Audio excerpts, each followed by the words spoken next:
Everyone, thank you very much for joining us. We're lucky again to have David Winpenny with us, and he did a marvellous talk last time on stained glass, and that was really interesting, but he says this one's a bit more fun to it. So thank you everyone for joining us. So, well, thank you for asking me again. It's nice to be asked back. Shows I've done something right at some point. So let us begin. So as you see, I'm talking about buildings in gardens. So if you want to know about gardening, you've come to the wrong place, because it's about buildings rather than gardening. But it should be fun. Let us begin.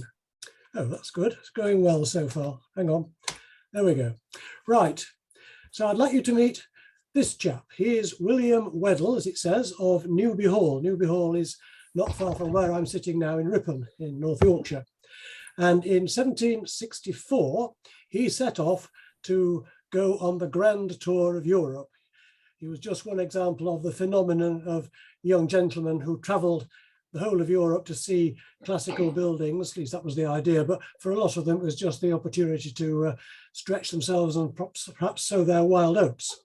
But some of them were quite interested in what they saw, and some of them brought back to their estates in this country all sorts of ideas about different architectural styles, both for their houses and, the subject of this talk, their garden buildings. So I'm going to look at some of those styles as we go along. I'm just going to move my thing a bit nearer. There we are. So there were set pieces that Weddell and his contemporaries went to see on their grand tour. They went to Rome, of course, or the Colosseum, and then, of course, they went to Athens and saw buildings like this, the Parthenon. Now, not a lot of them actually knew really what they were looking at. I mean, they sort of thought it was quite pretty, but they didn't really understand what it was all about. What they really needed was some sort of guide to what they were looking at. So step forward this man. He is James Stewart. And he was the man who helped them to start appreciating Greek-style buildings. He was the son of a Scottish mariner, and he studied art in London and then in Italy until in 1748 he had an idea. And with his friend, another artist, Nicholas Revert, he explored and measured very carefully lots of Greek temples in Athens. And in 1762, they brought out a book. It was called The Antiquities of Athens, and it was an instant hit all around Europe. And became a pattern book from which landowners could select the style they wanted for their garden buildings as well as for their houses. And thereafter, James Stewart was always known as Athenian Stewart. With Stewart's book showing them the way, it's not surprising that these aristocrats returned to their estates enthused by these sort of Greek-style buildings and wanted to build them. And the first person to do this was I haven't written his name down. I've forgotten what he was called. Never mind. This is at Hagley Hall, which is near Stourbridge in Worcestershire, and it was designed for the Earl who built it, whose name I've completely forgotten. I'm really sorry. He had it built designed by Athenian Stewart himself, put up in 1762, the same year that the Antiquities of Athens came out. It actually cost him £300, which in 1762 was an awful lot of money just for something to have in your garden. But it was known as the Temple of Theseus. So that was the start, and others soon followed. Stewart's co-author Nicholas Revert was responsible for this piece of garden setting. Now, you may think this is another garden temple, but actually it's the local parish church, because the landowner, whose name I have written down, he was Sir Lionel Lyde, decided that the view from his window of his hall, which encompassed the old medieval church, was rather untidy. So he had the medieval church demolished and had this Greek eye catcher put up instead at St. Lawrence. So that was a bit of scene setting, catching the eye. And catching the eye was something that Greek temples were very good at.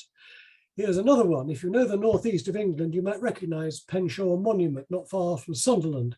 If you travel up the A1, which you probably don't very often, but if you travel up the A1 going northwards towards Newcastle, you'll see this towards the east, right on top of quite a steep hill. This was built in 1844, quite late, in fact, as a memorial to the Earl of Durham. But in fact, it's really another great big garden ornament. Visible for miles around, so a great ornament to the estate. It's a half-size replica of the Temple of Hephaestus in Athens. And that, of course, was also in Athenian Stuart's book. And this is in the Greek Doric style with plain columns with plain capitals tops to them. This is a building in the Ionic style. But this, as you might imagine, is not quite taken from the antiquities of Athens. This instead came from the imagination of Squire Barry of Filing Hall on the North York Moors. And it's, well, what do you think it will be used for? Well, I'll leave you guessing for a second, and I will tell you it was actually built as a pigsty. So this is a temple pigsty, possibly built after Squire Barry had travelled around the Mediterranean. This is as late as the 1880s, in fact. And it's possible that his inspiration was not quite as high-minded as Athenian Stuart's book. In fact, it could have been influenced by, I would say that he might have been influenced by this illustration from a book called The Baby's Opera by the artist Walter Crane, published in 1877, which again has a classical pigsty. However, let's get back to Athenian Stuart and his book, The Antiquities of Athens. And this is Stuart and Revett's drawing of a thing called the Temple of the Winds in the marketplace, the Agora in Athens, probably built in the 2nd century BC. And it was, as you can see, surmounted by a weather vane. And on each of the 8 sides, there is sculpted an image of the winds. And in fact, it still exists. You can still see it in Athens.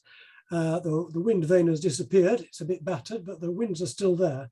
And it proved irresistible to subscribers to Stuart and Revett's book and to garden builders in the late 18th century.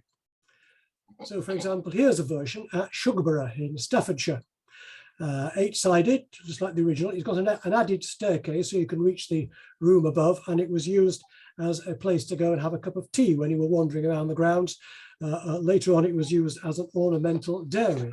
So that's a rather plain version of it, as in fact is this one, which is by Athenian Stuart himself at Mount Stuart in Northern Ireland. He put windows in it like the previous one, but it's a fairly accurate version of it. But there are others in the country as well. Here's another drawing from the antiquities. This is a thing called the Choragic Monument of Lysiscrates, which is a bit of a mouthful, so I won't ask you to remember it. But it's a monument to a dramatic performance that was held in 335 BC in Athens. And again, this illustration of it in the book was really very popular because lots of copies were made of it. The original again still exists. You can still go and see it, but the copies again are numerous. So we're back at Shugborough, and here's a version of it with a sort of tripod and a bowl on the top of it. This was put up about 1765, and this one goes again under a rather romantic name. This is called the Lantern of Demosthenes. The original tripod was made of metal, but that disappeared years ago, and about 30 years ago it was replaced by this fiberglass replica of it. Another version appeared in 1820 at somewhere you probably know quite well, at Tatton Park. This is one to the put up by Tatton and the Edgertons rather. And here's another one at Alton Towers, another version of it. This one to the 16th Earl of Shrewsbury. And the inscription around the bottom says, "He made the desert smile," which is quite a nice tribute to a man who built a rather good garden at Alton Towers. If you go to Alton Towers for the rides, you miss the gardens, which are wonderful. Unfortunately, you can't pay just to go in the gardens. At least you couldn't last time I went. Right, okay, we've had a bit of Greek. We're now going to go Roman. And if you say Roman architecture, you might think of something like this: the Arch of Constantine in Rome, triumphal arch, just by the Colosseum, would have been well known to people like William Weddell and his fellow grand tourists. And they copied things like this in their 18th century and early 19th century parks as well. So at the Great Garden at Stowe in Buckinghamshire, Lord Temple built this great Corinthian arch in 1765. It was designed by his nephew, Lord Camelford, a gifted amateur architect. It's 60 feet high and 60 feet wide, and is at the end of a long straight vista. And that is said to have influenced Napoleon when he laid out the Champs-Élysées with the Arc de Triomphe at the end of it. The Stowe Arch also served as a lodge, and inside, at each side, there are habitable rooms. Although to get from one side to the other, you have to climb a lot of stairs, walk over the arch, and then go down the other side again. But it did work as a lodge, and people did actually live in it. I think originally there were gates on it, so you had to open them. Here's another arch. This one you couldn't live in because this is sort of solid, and this is at Parlington Park. This was built by Sir Thomas Gascoigne and completed in 1783. 13 years later, 1796, the Prince of Wales, later George IV, was on his way to visit Sir Thomas Gascoigne in his house. He reached the arch and he read the inscription along the top. The inscription says, "Liberty in North America triumphant." Well, the prince didn't like that because he thought this was a home of revolutionaries who were trying to wrest North America away from the legitimacy of the English crown. So he turned around his carriage and headed off elsewhere. So that didn't work very well. 10 years after the prince took flight, the Grand Lodge at Heaton Park was erected there by the architect Lewis Wyatt. It's the entrance to the house at Heaton, which was designed by his uncle, James Wyatt. And although it's a Roman influenced gateway, it actually uses Greek style columns and Greek style outline. Back though to Roman influences, this building, the Pantheon, was also much copied by garden designers. The original was built for Marcus Aurelius in 27 BC and rebuilt by Hadrian about 126 AD. It's a slightly unhappy compromise between a circular temple and a straight columnar front. Right, so we're at the Pantheon, and this circular temple with a sort of temple column frontage, again, was very popular for people doing their gardens. One of the earliest ones was this very small version for the architectural guru Lord Burlington at Chiswick House in West London, constructed in 1726. As you can see, it sits beside this circular pool with an obelisk in the centre of it. In the summer, he used to surround it by orange trees.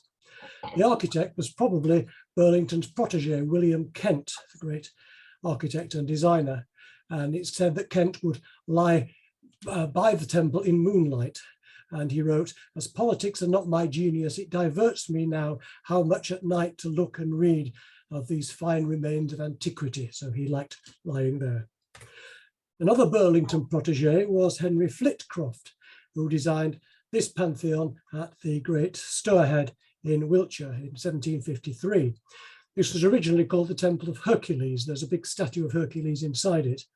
And it forms part of a circuit of the garden that you were supposed to follow in a particular direction that reflects life and death and then the afterlife and heaven, as it were. So that's all very sort of single-minded and high-minded, perhaps. But not all versions of the Pantheon are quite so high-minded. For example, this one. Would you like to house your dog in the Pantheon? Nice line we can offer you in the latest classical kennel, complete with Latin inscription and its own fire hydrant, which I think gives you the clue that this is probably American. The dog, I understand, is not included in the price. Well, in the search for greater authenticity, King George IV had these columns set up in 1826 at Virginia Water near Windsor. George had his royal architect, Sir Geoffrey Wyatville, place them very artistically near the lake. And you can see this early postcard with the little boy at the front to give you a scale. That shows that the job wasn't a very great difficulty for Wyatville, which is a pity because, in fact, the columns are genuine Roman columns that came all the way from Libya, from the settlement at Leptis Magna, and were given as a present to George IV. Ruins set up like this were very popular, but sometimes you get the feeling that the designer's heart wasn't really in it at all. Here we're back at Shugborough yet again, and this is called The Ruins. Again, not even an imaginative name could they think of. And it was thrown together from bits of the old Bishop's Palace in Lichfield in the late 18th century. It's not even decently hidden in a wood. The writer William Gilpin wrote in 1772, "It is not every man who can build a house that can execute a ruin." Oh well, still, it was good enough to appear on a dinner service made by Wedgwood and owned by Catherine the Great of Russia. So here's the same thing, looking slightly more elegant perhaps, on Catherine the Great's dinner service, which is now in the Hermitage. This doesn't look a very promising place for picnics perhaps, but in fact it was built especially for them in the romantic woodland at Hackfall near Ripon. It may have been designed by Robert Adam, but it looks like the end of a great big church, that's most of which has fallen down the hillside and just left the end there. But in fact, it was built to have picnics and things like that in it. And it is now, in fact, a holiday cottage owned by the Landmark Trust, and you can go and spend your holidays in the ruin. And I should have said, when we were at the pigsty, remember near the beginning, you can also spend your holidays at the pigsty because that's also owned by the Landmark Trust. So you have a choice now of a pigsty and a ruin to have your holidays in. Well, so ruins. Well, there's Fountains Abbey, a great ruin. And there's a little bit of a poem I'm going to read you. It starts, "Blessed is the man in whose sequestered glade some ancient abbey's walls diffuse their shade, with mouldering windows pierced and turrets crowned, and pinnacles with ivy clinging bound." Well, this was the optimum for the man who wanted Gothic ruins, and one of the very few to actually achieve it was William Aislabie of Studley Royal in North Yorkshire, who had these majestic ruins of Fountains Abbey as the climax of his garden. But not everybody could do that. So what did you do if you didn't? Well, you built yourself something Gothic in your garden. It's a small temple at Painshill near Cobham in Surrey, built for Charles Hamilton, who was a fanatical landscape gardener. The writer Horace Walpole was very sniffy about such things. He said, "In all Gothic designs, there should be made something that was of the time, part of a church, a castle, a convent, or a mansion. The Goths never built summer houses." But if you were really going out all out for Gothic in your 18th century garden, there was, as there was for the Greek, there was a book which you had to turn to, and it was written by this man. And he rejoices in the name of Batty Langley. Batty was actually his Christian name. He was actually christened Batty because his father had a friend called Mr. Batty, so he pinched his name. But Batty, in some ways, was a rather suitable name for him in our modern sense. In 1747, he published this book, which is called Gothic Architecture Improved by Rules and Proportions. And what he was trying to do was to set out for Gothic architecture the same rules that classical architecture had, so in different orders and things like that. And so here we are. They had all these measured drawings in the hope that people would copy it. People absolutely ignored it, except that at the end of the book, he produced some designs of buildings, and those they quite liked.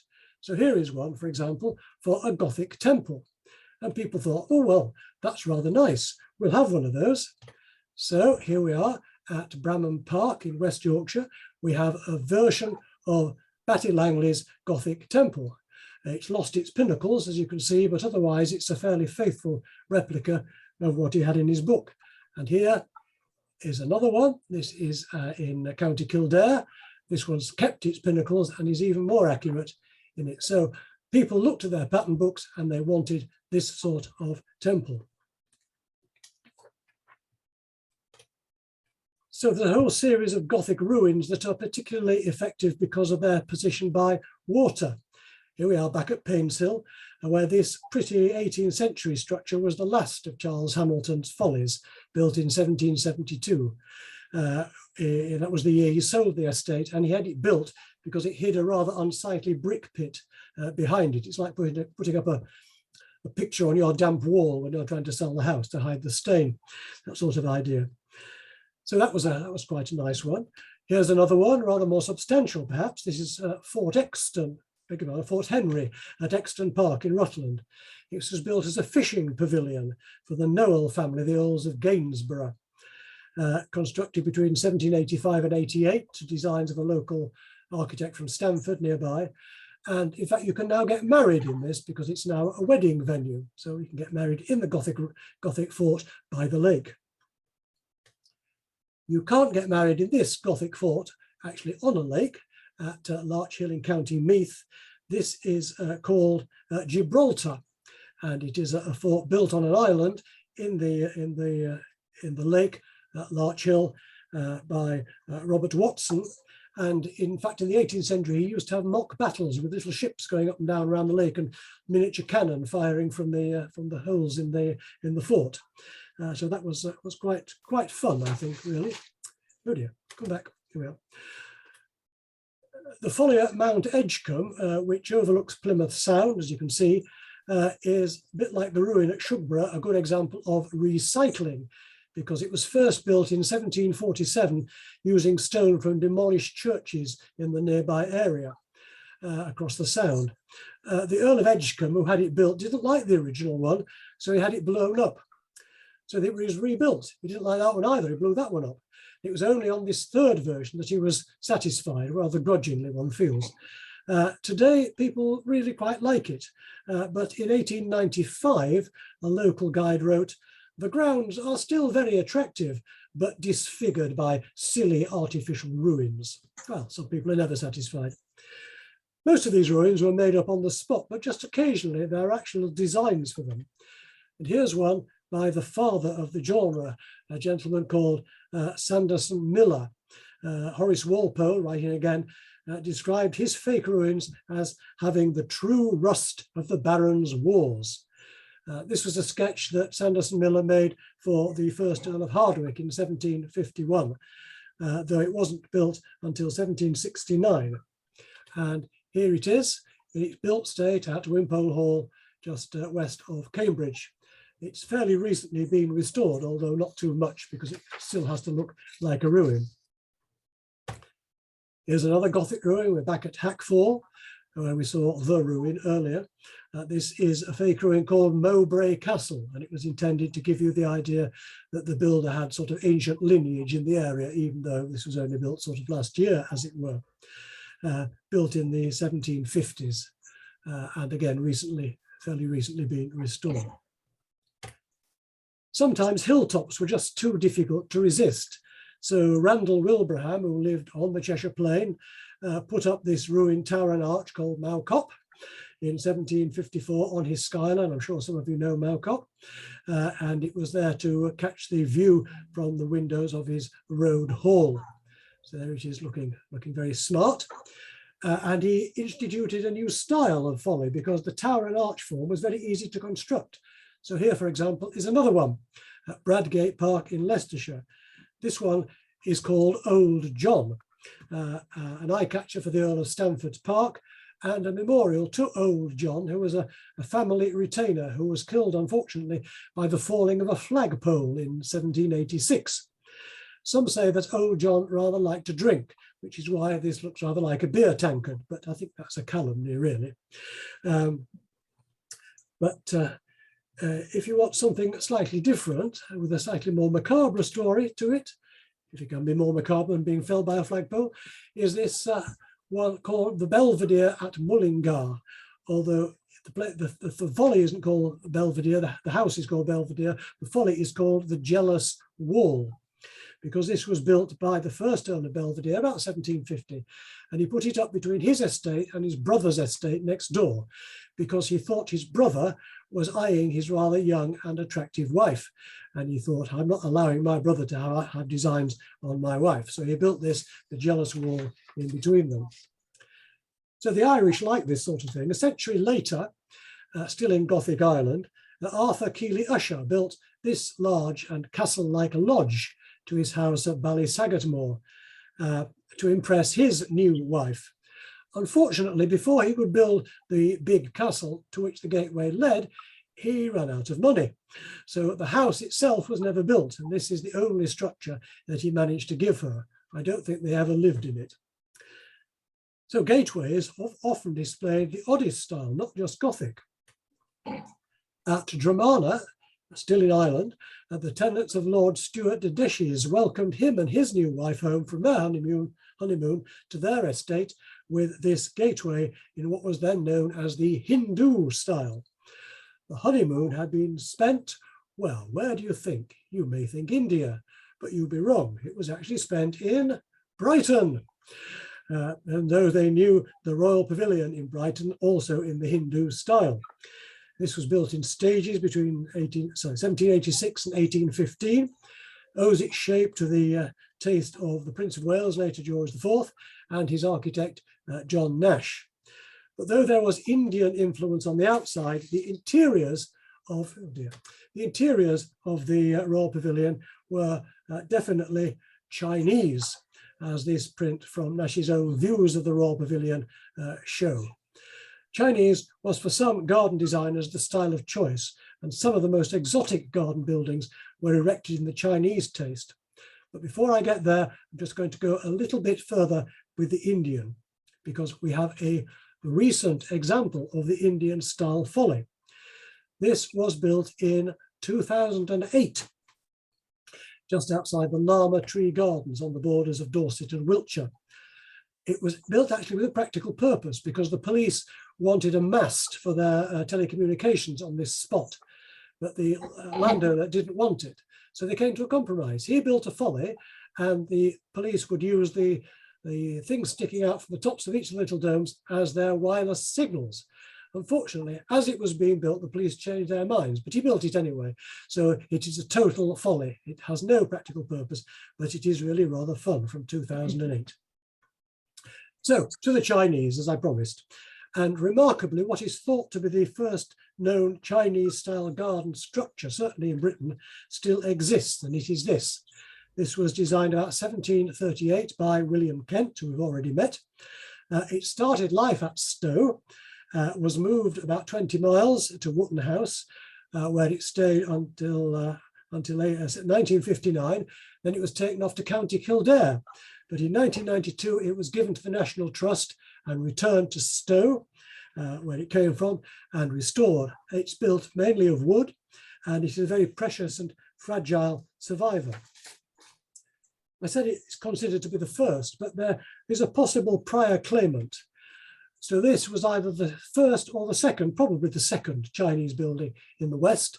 This is, as you can see, the House of Confucius, and it was built in Kew Gardens for Frederick, Prince of Wales, in 1745, and has long since disappeared. But in the 1990s, they did a mock-up of it to show what it looked like in its original state, very colourful. It's perhaps significant that there was no architect associated with this confection. The designer was a fan painter called Louis Goupy.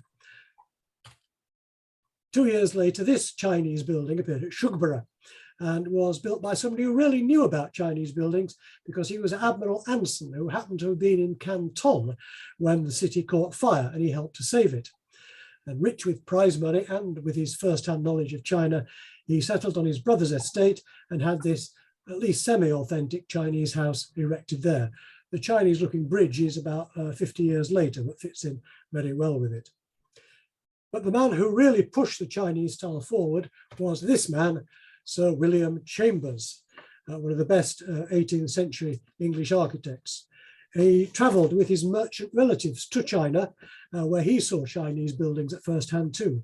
And in 1757, he again published a book, pattern book, Designs of Chinese Buildings, Furniture, Dresses, Machines and Utensils, which was the most influential book on the Chinese style ever published, because it again influenced garden design and garden buildings around the world. And he dedicated it to the Dowager Princess of Wales, wife of Frederick, who's the House of Confucius we've just seen. The most famous of William Chambers' Chinese buildings is the Great Pagoda at Kew. Designed in 1763, it's built of brick, has little gilded dragons on each of the points of the roof, and it was again shown in his designs of Chinese buildings and was influential throughout Europe. So that's 1763. By 1727, Chinese was slightly running out of steam, but there was still something left in it. So 1727, the Earl of Shrewsbury commissioned this fine example at Alton Towers. Originally, it was going to have 10 stories and be lit by gas, but that was a bit ambitious. So they managed 3 and a big fountain spurting from the top of it. Chinese buildings can have a use. Here at Woburn Abbey, this is the Chinese dairy, where the ladies of the house went and played at being dairymaids and made cream and things like that. This was designed 1787 for the 5th Duke of Bedford by Henry Holland, but he used examples and details from Chambers's design book. Even in the serious 1850s, the Chinese flame was still burning in England. In that decade, James Bateman surrounded his house at Biddulph in Staffordshire with a garden that combined influences from all around the world, including an Egyptian temple fashioned from yew and this delightful Chinese pavilion and neighbouring Chinese bridge. I'm sure some of you have been to Biddulph Grange, which is a wonderful place. And Chinese buildings are were still being built in the 20th century. Here at Place Brondano is a little garden seat in the Chinese style built by Sir Clough Williams-Ellis of Portmeirion fame. This is in his own private garden. And as you can see, it's just built of corrugated iron with a few frills. But again, it's quite fun. And even in the 21st century, we are having Chinese buildings, because this is at Dumfries House. You will probably know about Dumfries House, which was saved by the Prince of Wales from its contents being sold and the house being sold off. And he arranged for the house to be bought, and he has been ornamenting the park since it was bought in the about 20 years ago, perhaps not quite as long as that. So this is the Chinese bridge at Dumfries House, put up in 2017. So this is a very, very modern Chinese example, but again, based on designs from William Chambers. But Chinese wasn't the only style that you could use. So, for example, this is the Tartar tent put up at Painshill in about 1760. This also has links to the Prince of Wales. It was one of the strangest elements in the eclectic garden at Painshill. What you can see here is actually a reconstruction of the original built in fiberglass. The original was made of canvas and papier-mâché. And the link with the Prince of Wales is that in 1995, he actually officially opened this. One of the strangest things perhaps he's ever had to open, I suspect, but he was obviously getting in practice for his own Chinese bridge. We're just going to hop across the channel to Le Désert de Retz, another fantastic folly-filled garden at Chambercy. And this is another Tartar tent.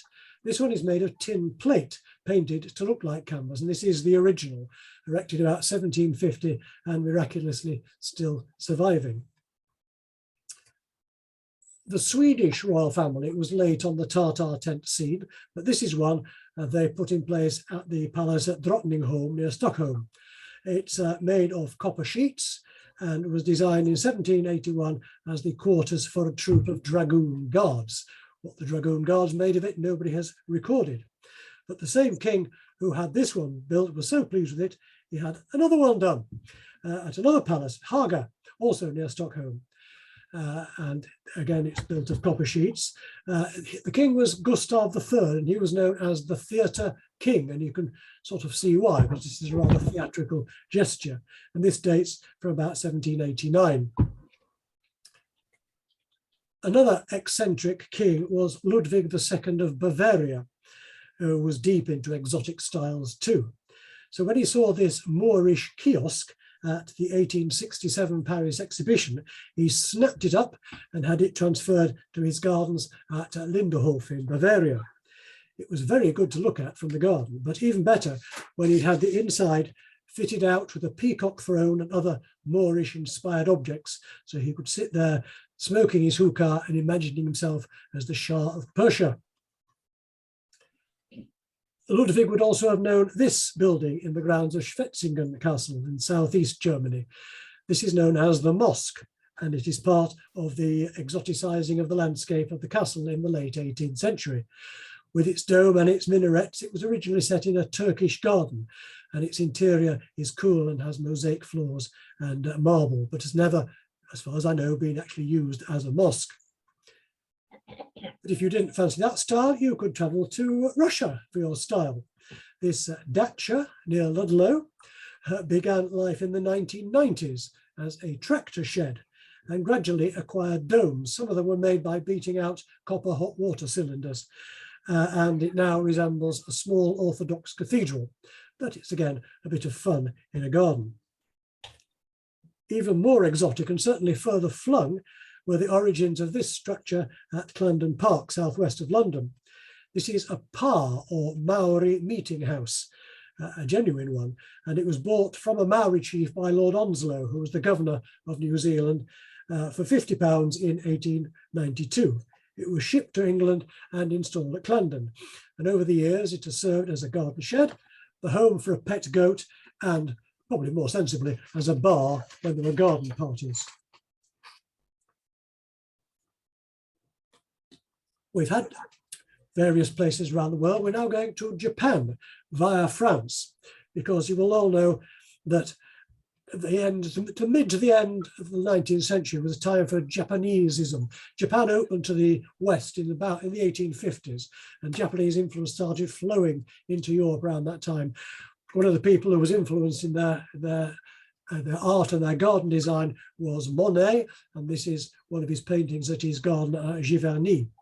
So this famous Japanese style bridge, which appears frequently in his paintings, and it sets the tone for lots of other Japanese things around the world, not only in art and in gardens, but in things like music. If you think of the Mikado by Gilbert and Sullivan, or Madame Butterfly, or some piano works by Debussy, all those are influenced by the Japanese style.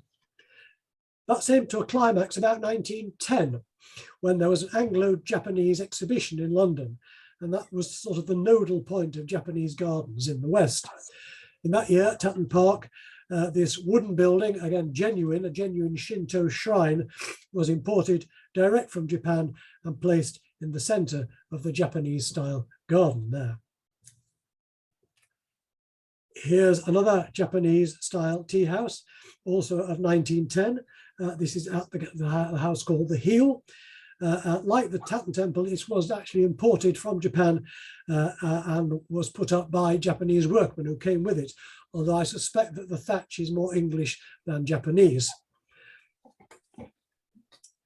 Many of these fashionable Edwardian and Japanese gardens have disappeared, like the one at Lowther Castle, but you can still trace some of its outlines. Very recently, a modern version of the Japanese tea house at Lowther has been erected there, and it is in the process of being restored. There's another restored Japanese garden which has recently opened near me at a house called Grantley Hall, which has been now done up as a very posh hotel, and they've also done up their Japanese garden, which is very good.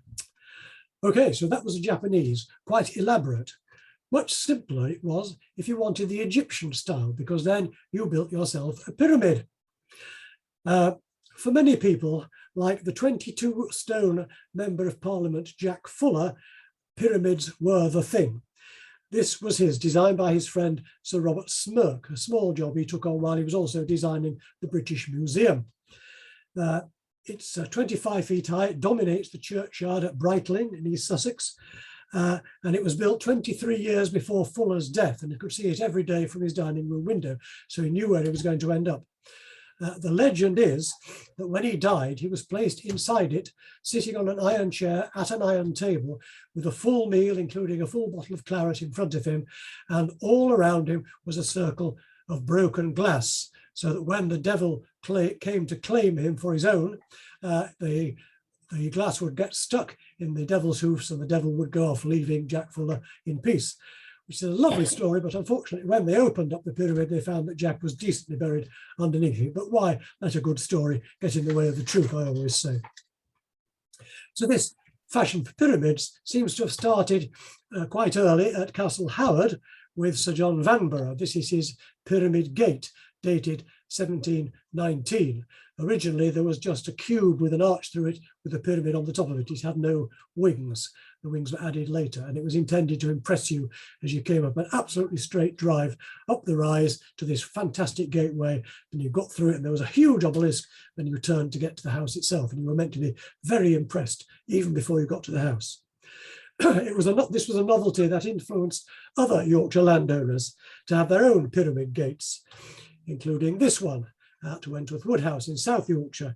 This one is called the Needle's Eye, as you can possibly imagine why, although there is a legend said that the landowner bet his friends that when he was drunk that he could drive his coach and four through the eye of a needle, And when they were slightly more sober, he said, well, I'll build something. And he built this to do it for. It was, in fact, another gateway, a lodge on the way to the house. The track that went through it has now disappeared, but that's what it was. Something else in the pyramid shape is this, which you may think is a dovecot, but in fact, it's a hen house. And it was known as the Egyptian aviary. It once had texts on it, which have sort of disappeared, things to encourage the hens, mottos like scratch before you peck, which was very good for them. And it was built by a man called Mr. Durrant, George Durrant of Tong Hall in Shropshire in the 1780s. He also built for himself a pyramid as a pigsty nearby, which had a legend on it saying, to please the pigs. So he was obviously a nice man. A modern pyramid is this one at High Tatham in Clearbeck Garden, that's on the borders between Lancashire and Yorkshire. And this was built over an old coal bunker by the landowner, and it is now intended to remind you of death, because you start on the far side in a garden with dark-leaved plants, which represents dying, I suppose. Then you come through the pyramid, which is full of fossils and old bones, which is death. And you come out onto this side where it's all light and sunny, and this is afterlife. So it's a very poetic concept in lots of ways, in a very beautiful garden. Not all Egyptian buildings are pyramids. Here's a wellhead at Hartwell House called the Egyptian Spring. And this was in fact designed by a very noted Egyptologist called Joseph Bonomi Jr. And he went on to design the Egyptian court at the Great Exhibition of 1851. So he knew what he was doing. And in fact, the hieroglyphs along the top actually spell out that this is a sacred well. So they actually read something. I'm not very well up on hieroglyphics, but I'm told they do say something sensible. They're not just made up. And here, if you like, is a modern Egyptian building on the Isle of Dogs. It's actually a storm water pumping station, opened in 1988, designed by the architect John Outram. Perhaps his idea was to both amuse and perhaps shock the passers-by. So it's a bit different from a normal pumping station, I would say. Here's something else that was intended to shock. The picturesque landscape at Hawkston is in what the late 18th century called the sublime style. And that meant it was intended to offer you pleasant thrills and safe adventure. Hawkston was one of the most famous of the sublime gardens. And this is the view from one of the special viewing stations provided when the landscape was laid out in the 1790s. So you stood precisely at this point with a safe wall in front of you. We looked over and saw this, which was called the Awful Precipice, with capital letters, of course. And if you actually wanted to experience this vertiginous feeling, you could actually cross the Alpine Gorge on the Alpine Bridge, which is very narrow. You can still cross it. I have been across it. It is quite safe, although it is, as I say, extremely narrow, but it's intended to give you this wonderful little exciting thrill as you went across it. So rocks are something useful in the landscape, as we've just seen. The idea can be taken a little bit further if you decide to use big rocks to build things in your garden. So this is at Swinton Park, just north of Ripon, where I am at Masham. This was built by William Danby of Swinton Castle in the 1780s, where he transformed his garden with plenty of these rock-like sculptures. This is a combined archway and seat on the edge of the lake, so where you can sit and contemplate if you like. The same sort of inspiration is seen in this modern garden called the Forbidden Corner at Middleham. If you have grandchildren, it's a lovely place to go because it's full of all sorts of jokes and fun and really, really exciting. And this is the gorge, which leads through this very sort of narrow defile, as it were, on these stepping stones to a sort of Roman columned front. One of the jokes is as you step on these stepping stones, the little fountains of water squirt out and wet your feet as you go across. So that's all quite fun. This was put up in the 1990s. So this is a modern version of it. The architect Malcolm Tempest was probably inspired by this very similar thing at Sintra in Portugal, at the Quinta de Rigliera. This was built in the 1900s as part of a garden full of symbols of alchemy and Freemasonry and the Knights Templar and the Rosicrucians and all that. But it's still the same idea with these sort of stepping stones across water. And they lead to one of the entrances of a maze of unlit tunnels. So that's really quite an exciting place to go. But if you wanted rocks, well, you could, I suppose, if you had the money, emulate Stonehenge. This is the genuine Stonehenge, but people also like to copy this. So back to William Danby of Swinton Castle, who we've just seen. He liked rocks, so a little further out on his estate, he built this, responding to the lure of Stonehenge, if you like, with this, which is called the Druids Temple. It's actually built based on a drawing by the antiquarian William Stuteley. But this was put up about 1802. It was actually a work creation scheme for the unemployed in the local area. Danby advertised for a hermit to live there in the cave at one end of it. He said he offered to provide any individual with food and a subsequent annuity, providing he would reside in the temple for 7 years, speaking to no one and allowing his hair and beard to grow. Well, one man did answer the advert, and he managed to stay for 4.5 years, which in the Yorkshire winters is not bad, I suspect, but then he gave up. So that's one version of Stonehenge. Here's another rather emaciated version, I feel. This is just plonked on the front lawn of a house at Weston Ryn, put up between 1850 and 1860, just as something to look at out of the dining room window. Not very exciting, that one. But if you wanted the real thing, something really prehistoric, then why not import it? This is Park Place at Henley-on-Thames, where General Henry Seymour Conway received this. It's a genuine prehistoric stone circle and a dolmen. He got it as a retirement present in 1787. It had been discovered 2 years earlier near St Helier in Jersey, and he had been the governor of Jersey. So when he retired, they thought, what can we give him? We'll give him the stones. So he re-erected it in his garden at Park Place in the Happy Valley in 1788, not worrying that in doing so, it had lost all its authenticity. That didn't seem to worry him. But one rocky feature you could build with impunity was the grotto. So this is the great grotto at Stourhead, built for banker Henry Hoare, 1748. As we've seen with the Pantheon, I said that it was the garden circuit was intended to take you a circle of life and death, and you pass through the underworld into the grotto. And here inside there is this river god eternally pouring waters from his urn. So there he is. There was also, of course, a grotto in the 18th century in Painshill. This was designed around 1775, and it was one of the wonders of the age because all the walls glittered with crystal embedded in them. A Dutch visitor wrote in 1791 that it is rendered so brilliantly by those crystallizations that it seems a true fairy grotto. By the middle of the 20th century, it was ruinous. One expert pronounced it now beyond help, but it has now triumphantly been restored, thanks in part to lottery money. So that's good. At much the same time as the Painshill grotto was being dug, unemployed miners were found work digging out a new grotto at Pontypool Park as an ornament in the grounds owned by the Hanbury family. Most of the shells here came from the seashores of Wales, mussels and cockles and periwinkles and limpets. The grotto was restored in 1991. The thing on the left is a piece of modern art put in it. So these grottos are quite sophisticated and elegant constructions. Something you might not say about this, which is also a garden ornament. It's in the new town of Peterlee in the northeast. And it was designed by the artist Victor Passmore, R.A., between 1963 and 1970. Its purpose, he said, was to lift the activity and psychology of an urban housing community onto a universal plane.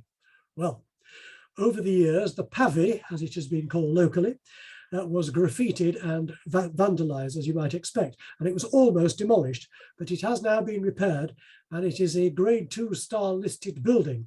So there, although the most locals have yet to love it, I suspect. perhaps it was an attempt to shock, like the sublime gardens that we saw earlier. And something else that was intended to shock were perhaps things like this, the monstrous mouth in Bomarzo, the great garden at Viterbo in Italy, garden laid out very early, 1552 to 58, to 80, sorry, 1552 to 1580.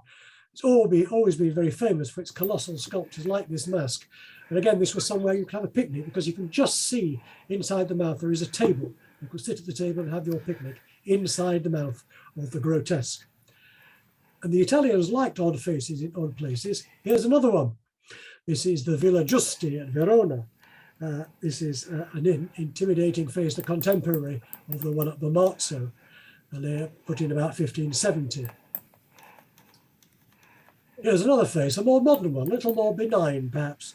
This is a giant spouting head at the Swarovski Crystal Vellum, the crystal works of the Swarovski Crystal Company. It was put up in 1995 to mark the centenary of the crystal works. I think that's rather good. It's quite fun. A jolly chap, as is this, which is in fact the entrance to the Forbidden Corner where we saw the paving stones earlier. So to get into the Forbidden Corner, you have to go through the mouth of this monster. From mouths to full figures, here's one on the top of a tower from Tramore in County Waterford. He's called the Metal Man, put up about 1818 to commemorate a shipwreck. It's said that unmarried ladies who hop 3 times around the column will be married within a year. And here are 3 unmarried ladies doing exactly that in a postcard. So there they are. And here's something that's definitely a folly. This is a folly with a purpose, though. Built in 1923, this is called the House in the Clouds at Thorpeness on the Suffolk coast. You may have seen those Villages by the Sea programmes on television. One of them was about Thorpeness, and it featured this. Look it up if you haven't seen it. Thorpeness was a holiday park, and this was in fact the water tower for the holiday park, because the coast is quite flat, so there's no hills to put your water tank on. So the water tank was in the top, in the sort of bungalowy bit, and then below it was actually a house. So people actually lived in the house with 50,000 gallons of water above their head, which was quite brave of them. Fortunately, now the tank is empty and the house is let for holidays. And as we're getting a little odder and quite near the end, we're going to have a little US excursion, because here's another folly. This is Lucy the Elephant. She stands in Margate City, New Jersey. In her time, she served as a restaurant, an office, a cottage and an inn. She was threatened with demolition in 1960, but now she's been refurbished and she's now a designated National Historic Landmark. Hooray! She was designed in 1882. This is the design by James V. Lafferty, and she's 65 feet high, 60 feet long, weighs 90 tons, and is made from wood and tin sheeting. And she even has her own website, so that's good. Such American eccentricity is not dead. At Cottonwood in Idaho are the world's 2 biggest beagles, 12-foot Toby and his companion, Sweet Willie. Actually, I think he's more than 12 feet. This is at Dog Bark Park, designed and built 1997 by 2 artists, Dennis Sullivan and Francis Conklin, and they run it as a bed and breakfast. So if you don't fancy the pigsty or the ruin, you can go and spend your holidays in a beagle. At Catoosa in Oklahoma on Route 66, this is the Blue Whale. This was built by Hugh Davis in the 1970s as a surprise anniversary gift for his wife. How he kept it hidden from her, I have no idea. Eventually they opened it to the public because they got so much interest. After Hugh's death in 1990, it decayed, but local people bought it and they restored it as one of the major landmarks of the area. And here is a Christmas pudding. Well, no, actually it isn't a Christmas pudding. What it is an ice house, but it's an ice house which normally would have been covered with earth to keep the whole building cool, so you could keep ice down at the bottom of it. But I thought it looked so much like a Christmas pudding that I would include it as a folly. So there we are. So it's an oddity, as is this. Now, what you may think is a helter-skelter made of brick, although in fact it isn't. What it is a barn. We're back at Castletown, where we saw the Gothic temple earlier, and not surprisingly, it's known as the Wonderful Barn. It was built to store grain immediately after the Irish famine of 1740 to 41. Again, it was a job creation scheme. It also served as a rather odd eye catcher from the Great House. Or perhaps you prefer a space rocket. This visionary object, built in the 18th century by Mrs. Sykes of Sorrel Sykes Park near Aysgarth. No one knows quite why. It sits as if it's ready for liftoff. And of course, it's known by local people as the rocket ship Folly. It may be that she decided to build a cone and then found it wasn't very stable, so she had to have the fins to steady it. Nevertheless, it's really quite fun, and the rocket ship is what it's called. And here is the rocket ship taking off. Well, no, actually it isn't, of course, because this is Europe's only 18th century artificial volcano in the Great Garden of Wörlitz, north of Leipzig, created late 18th century for Duke Leopold III of Anhalt-Dessau. It delighted visiting dignitaries with fireworks displays from its crater, and there are panels of red glass over which water flowed to look like lava. It was dormant for more than 200 years until 2005, when it was miraculously restored. One of the people in the 18th century who saw it working was Lord Nelson, who was very impressed by it. And finally, if we're going very odd, we'll have a pineapple. This is the pineapple at Erth near Stirling. Dates from 1761, at a time when the European gentlemen were furnishing their estates, as we've seen, with Chinese extravagances from William Chambers's book, with mock stone circles, or with classical temples, or with things like that. But the Earl of Dunmore struck out on his own. It may have commemorated the first pineapple to have been grown in Scotland, but we're not sure. He may have just liked the shape, or have known that the pineapple was a symbol of welcome. Today, it too is let out for holidays by the Landmark Trust. So now we have a choice of a pigsty, a ruin, a beagle, and now a pineapple to spend your holidays in. So if you fancy just an exceptionally exotic holiday, the pineapple is the thing for you. Every Landmark Trust property has a logbook in which people write whatever they like about their stay in the place. So I'm going to finish this talk with one comment from a departing guest. In the logbook, he simply wrote, "Farewell, old fruit." And that is the end. So there we are. Thank you. Thank you, David.